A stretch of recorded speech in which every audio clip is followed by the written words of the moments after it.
Assalamualaikum warahmatullahi wabarakatuh. Saya cerita sedikit ya. Dulu saya kan 23 tahun itu kan hidup di dunia ekspor. Jadi saya masuk di pemerintahan 7 tahun yang lalu. Waktu saya masuk di balai kota, saya dulu punya ajudan. Saya kan kurus. Ajudan saya ini tinggi, besar, karena ajudan kan harus seperti itu. Tapi masalahnya, setiap ada tamu itu yang disalami dia terus itu. Enggak pernah nyalami tamu, enggak pernah nyalami saya, karena saya enggak punya potongan jadi wali kota mungkin. Disalami dia, terus saya ganti gitu. Saya ganti yang kira-kira di bawah saya dikit itu. Jadi sampai sekarang yang disalami saya terus. Meskipun juga masih, bodinya bukan bodi wali kota. Ya, saya mau bicara masalah apa ya? Oh ini, 7 tahun yang lalu saya tiap 2 hari itu di demo terus. Datang ke balai kota demo seperti ini. Tapi kenapa demo itu selalu ada? Saya pelajari selama 6 bulan. Ternyata demo itu ada karena gerbang di balai kota itu selalu ditutup kalau ada demo. Tutup, kemudian dijaga sama satpol dan polisi. Kemudian mereka berantem, kemudian besok masuk koran. Nah, yang demo senang. Ya seperti ini, pasti tutup. Nah, setelah saya pelajari 4-6 bulan, setelah mereka demo, saya suruh masuk. Sudah silakan, tapi yang menyilahkan bukan satpol, tapi humas saya yang cantik. Masuk, saya ajak ngomong, saya ajak makan. Kalau demonya saya sudah tahu sehari sebelumnya pasti saya siapin makan. Tapi kalau dadak saya siapin snack sama aqua. Terus saya ajak bicara, saudara nolak apa? Saudara nggak setuju apa? Konsep saudara apa? Yang demo-demo itu nggak pernah siap. Konsep saya ini, konsepmu mana? Nggak siap. Lama-lama pada tahun kedua, itu yang demo sudah turun tinggal 30%. Tahun ketiga sudah nggak ada yang demo lagi, sampai sekarang nggak ada yang demo. Saya kangen sebetulnya di demo. Enggak, karena apa? Apapun, pemerintah itu perlu dikontrol. Pemerintah itu perlu ada yang meringatin kalau keliru. Jadi kalau nggak ada demo itu juga keliru. Jadi saya sekarang sering ngomong di mana-mana, tolong saya di demo gitu. Ini yang pasti saya suruh masuk, terus suruh masuk saya omong. Kemudian ini juga, ini di Indonesia, mungkin saya adalah satu-satunya wali kota yang setiap tahun kami mengundang kira-kira 3.500 tokoh masyarakat dan masyarakat untuk datang di lapangan balai kota. Kemudian mereka bisa menyampaikan kritiknya, masukannya, mau ngomong apa terserah, namanya rembuk kota. Kemudian di kecamatan kita punya yang namanya rembuk warga, itu kira-kira 800 sampai 1.000 orang. Mereka nyampaikan apa terserah. Karena sekarang yang penting adalah apa? Ada inisiatif publik. Ada gagasan yang harus kita tangkap. Ada ide-ide yang harus kita tangkap. Kemudian dibuatkan policy. Sehingga jangan sampai kita mengajak rakyat ke utara, pada rakyatnya pengen ke selatan. Ini yang terjadi. Karena apa? Pemimpin merasa pinter. Kalau saya, enggak. Karena yang pinter itu adalah masyarakat. Hanya bagaimana kita memanage mereka agar ide-ide itu selalu muncul, gagasan selalu muncul, dan kita eksekutornya. Yang terjadi sekarang kan enggak. Tahu-tahu ada program apa, tahu-tahu ada proyek apa. Masyarakat terkaget-kaget dan enggak pernah diajak bicara. Ini tahun pertama, 100% yang ngomong itu seperti itu, melotot-melotot semuanya. Marah-marah, melotot-melotot, marah-marah, melotot-melotot, isinya hanya itu aja. Ini ada apa gitu. Saya pelajari lagi, ternyata apa? Pemimpin yang sebelum saya nggak pernah membuka keran untuk berbicara, nggak pernah dialog, nggak pernah mengajak diskusi. Sehingga masyarakat jengkel dan saya yang nerima. Dimarah-marahin, dimaki-maki, ya ini. Semuanya ngotot-ngotot seperti itu. Terus.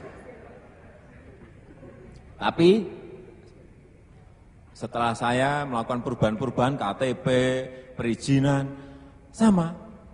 Tahun kedua yang marah tinggal 20%. Tahun ketiga mereka hanya menyampaikan ide yang bagus, gagasan yang bagus untuk kotanya.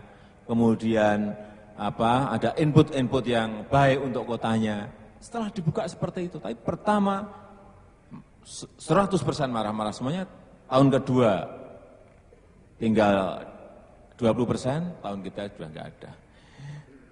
Karena apa? Ini yang kami lakukan. Jadi 7 tahun yang lalu tepat melayani KTP kita seperti ini. Ini sudah 30 tahun itu tempat KTP seperti ini.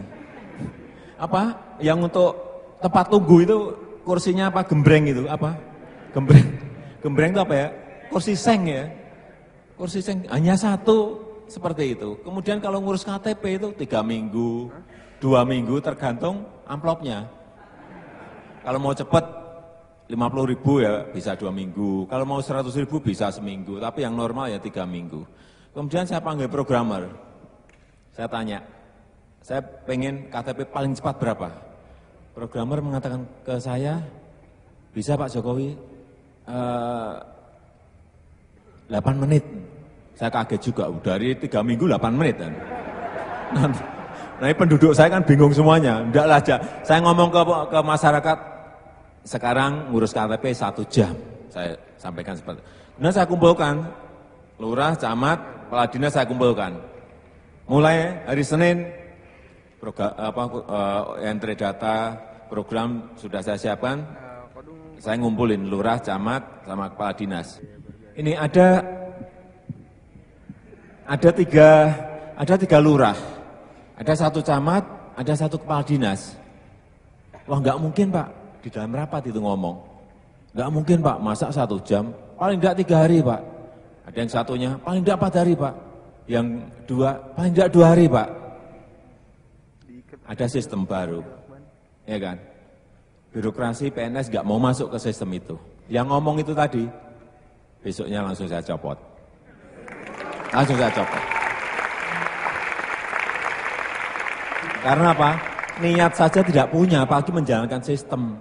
Kalau saya gitu aja gampang, nggak usah marah-marah, copot.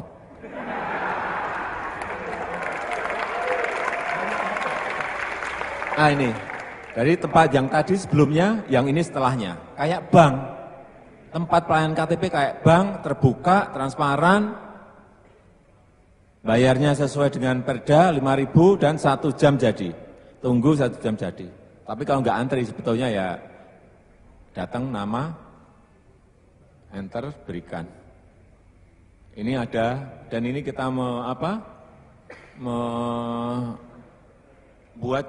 menyiapkan juga untuk mesin antrian. Jadi tidak dorong-dorongan di depan loket itu. Jadi pakai antri, kemudian baru dipanggil terus. Ini yang perizinan juga sama. SIUP, TDP, IMB, semuanya ada 21 perizinan. Yang dulu kantornya kayak gini. Investasi mana yang mau masuk? Investor mana yang mau masuk kalau kantornya aja kayak gitu? Tempat ruang tunggu kayak gitu.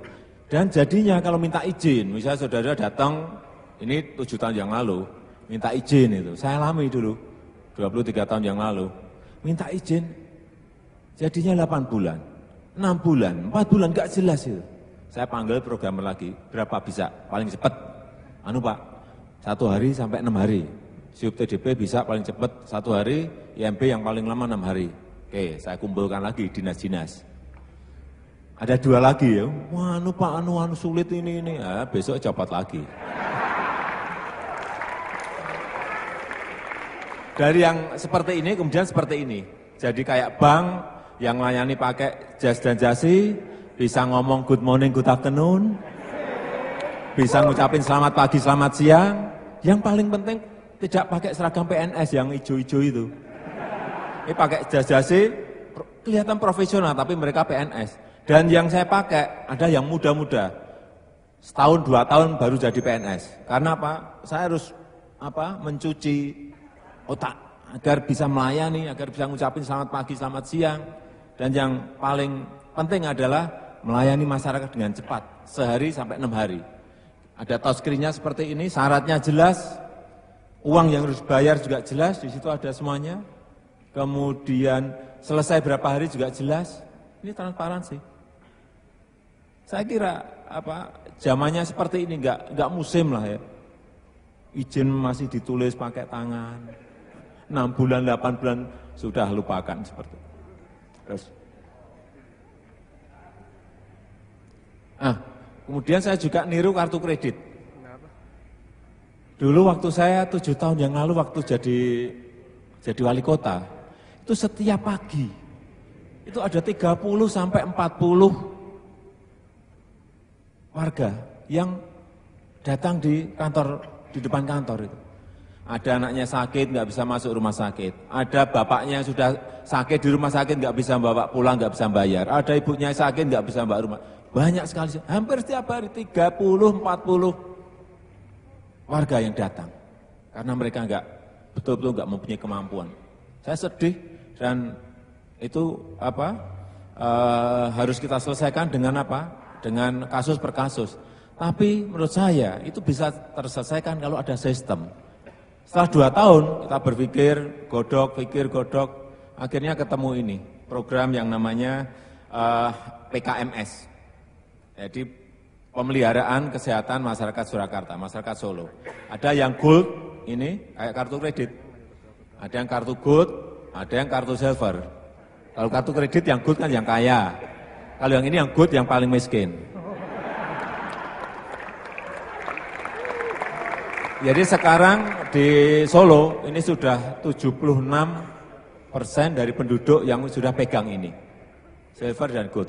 Kalau yang gold ini sampai yang namanya cuci darah, kemoterapi kanker itu dilayani. Jadi yang dilayani apa, yang tidak dilayani apa itu ada di sini. Ini sistem. Kemudian untuk manajemen controllingnya, di sini ada by name, by address, ada foto semuanya. Tidak menganggarkan saja. Dulu anggaran untuk kesehatan hanya 1,4, sekarang 19 miliar yang harus saya siapin untuk ini. Dan nyatanya APBD kita juga mampu. Enggak ditambah-tambahin juga dari pemerintah pusat. Mampu. Hasilnya apa? 2 tahun setelah saya jadi wali kota, enggak ada lagi yang nunggu saya di depan kantor. Artinya sistem ini sudah berjalan dengan baik. Tapi nunggu 2 tahun saya menemukan sistem ini.